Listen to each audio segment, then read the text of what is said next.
நான் உங்கள் doctor NS Noufal. நான் தேனி மாவட்டம் கம்பத்தில் இருக்கக்கூடிய நயினார் ஹோமியோபதி கிளினிக்கில் சீஃப் டாக்டராக இருக்கேன்.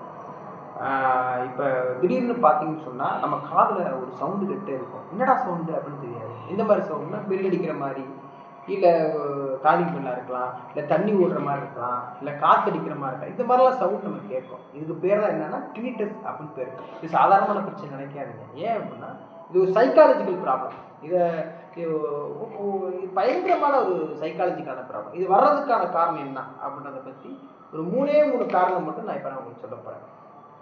ஃபஸ்ட்டு, ஸ்ட்ரெஸ், மன அழுத்தம் இருந்தால் இது வர்றதுக்கான வாய்ப்பு இருக்குது.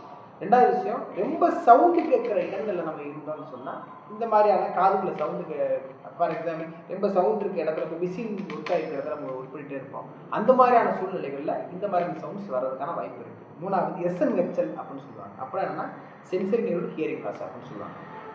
வயசு முதிர்ச்சினால் வரக்கூடிய காது கேளாண்மை அப்படின்ற மாதிரி சொல்லுவாங்க. இந்த மாதிரியான கண்டிஷன்ஸ்லாம் வந்து காதுக்குள்ள சவுண்ட் வர்றதுக்கான வாய்ப்புகள் பெரும்பாலும் இருக்குது.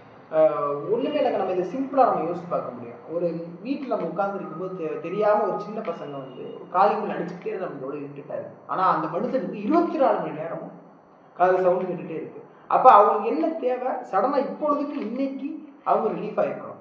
அப்போ அதுதானே தேவை. அவங்களுடைய தேவை என்ன? அதுதான் அவங்க தேவை. அப்போ அதுக்கு என்ன பண்ணுறது? இது சடன் ரிலீஃப் அப்படின்றதே இதில் கிடையாத ஒரு விஷயம். அப்போ அதுக்கு நம்ம என்ன பண்ணணும் அப்படின்றதுக்காகத்தான் இந்த வீடியோ. ஒரு விஷயம் இருக்குங்க, டினிட்டோகிராம் டினிட்டஸ் மேனேஜ்மெண்ட் அப்படின்னு சொல்கிறாங்க.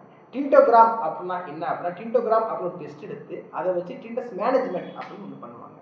டினிட்டோகிராம் அப்படின்னா என்ன அப்படின்னா, உங்கள் காதில் சவுண்டு கேட்குது இல்லையா, நார்மலாக அந்த ஆளை ஓடுற மாதிரி சவுண்டு கேட்குறது, பெல் அடிக்கிற மாதிரி சவுண்டு கேட்குறலாம் இருக்கு இல்லையா, அது எந்த அளவில் கேட்குது, என்ன சவுண்டு கேட்குது, இது ரெண்டையும் கண்டுபிடிச்சி அதை மாஸ்க் பண்ணுற மாதிரி வெளியே இருந்து ஒரு சவுண்டு கொடுப்பாங்க. கொடுத்து அதை ஸ்டாப் பண்ணக்கூடிய ஒரு சொல்யூஷன்ஸ் வந்து அது பேர் டினிட்டஸ் மேனேஜ்மெண்ட் அப்படின்னு பேர்.